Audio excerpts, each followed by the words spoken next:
My girlfriend, there through thick and thin. Welcome back to A Day in the Life with a Mom of 9. And today I'm bringing y'all with me as we celebrate my niecey Pooh birthday with my sister girlfriend who is a mom of 6. My niecey Pooh chose sushi for her birthday dinner, so I'm getting my little princesses ready for the dinner date. I'm not too worried about myself because I'm over getting dressed up, y'all. But I'm still gonna slap on a dress. Out of my girls, only TT and Nana eat sushi, so I'll be going through the drive-thru for Ava and Raya. The location we're going to is Love Sushi. The sushi is pretty good and basically the price of any other sushi. So journey along as I take you with us. Because if you know like we know, something always tend to happen when you journey with a large family. Yes, boom, boom. Hit the back of her hair. Flat. Flatter than a pancake. But before I get the string real hot, I need to find her again.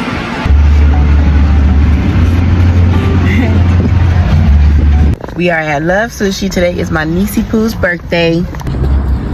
What? You was waiting as soon as you get up. She even hit herself in the eye.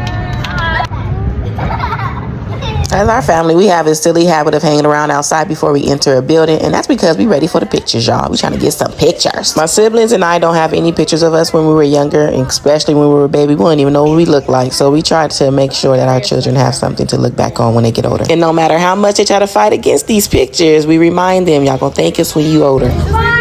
Yeah, he think he's slick. Y'all not gonna even look the same come next year. Well, Alana might.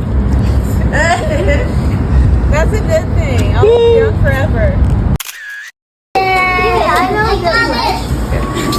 Come on, wait, Gordon, he gonna try to. You looking away in the You're very shy. Yeah.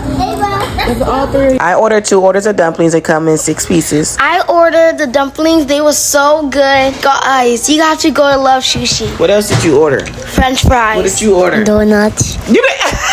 And TT ordered rainbow sushi, and we all had drinks. Anaya, what did you have? I ordered the rainbow sushi and the spicy pork. I also ordered the rainbow sushi, the spicy version. And while we were sitting there minding our booty by business, the lights went out. But by the grace of God, they got our order in time. And by the cost of this sushi, we know you can afford your bill, so we knew that wasn't the case. In fact, all businesses have been experiencing this because my hubby is in the same area, and he's often texting me that his lights are out again. Where's my ketchup go? Oh, they look so good and pretty. What? I got wasabi on my finger. Looking at me. Now lick it. It's gonna look better than mine. I took a chance on this sushi because I ordered what my sister ordered instead of what I usually order, which is a tempura. And when I seen it was raw fish on top, I was tempted to send it on back and tell them to cook my fish. But I quickly found out that's how it's served. And my sensory overload was screaming like, take it off. So that's what I did. Y'all, I had a pile of raw fish just sitting there on my plate.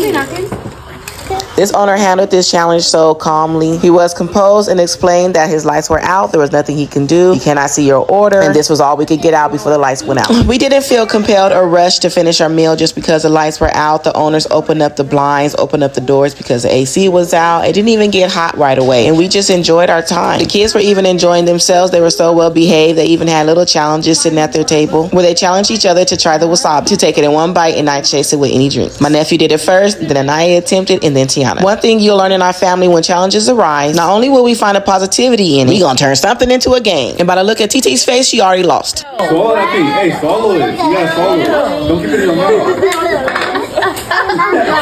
Nana didn't trust her sister's reaction, so she wanted to try it herself. I bet you wondering how I did it. And down goes Frazier.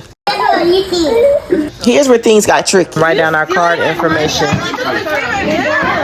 They said write down our card information. We're not doing that, so we're trying to see how much cash dollars we have on us. So the thing is, since the lights are out, they're unable to run up our bill, run any cards, anything like that. So they instructed for us to write down our card information. You know better than that. How do you expect us to trust you to leave our card information with you when you don't trust us to walk out of here and come back with the money? And while my sister and niece calculate the money they had in their purse, I just sat there and waited. I wanted to make sure, for one, the workers knew how to navigate this challenge, that they had the basic skills to calculate it themselves without relying on technology. technology. And for 2, I want to see how everybody else handled adversity. But I'm gonna tell you how I handled the situation. Before I step foot out of the house, I always calculate unnecessary expenses and costs when you're traveling with kids. So I knew I was taking 4 kids with me, and I knew my sister has 6 kids. I knew it was a birthday celebration, and I knew we were going to an area where the lights were going out often. So by my calculations, I brought enough money to cover the entire bill. And that was just because of the what if. Being a mom of 9, I'm constantly targeted with adversity. I don't know why it's like that for me, but it just is. No matter how positive I am walking out of my door, there's always something on the other side waiting for me. And that you can say I'm proactive opposed to reactive. So it's safe to say that we were able to walk out of this establishment with all of our bills paid. So this is a lesson to you. Get in the habit of being proactive, equipping yourself with tools to not prevent adversity from happening, but to better combat it. And that is by educating yourself on what adversity can look like every time you walk out your door. Tune into the next vlog as we continue the birthday celebration, poolside, and sing happy birthday to my niecey Poo Poo.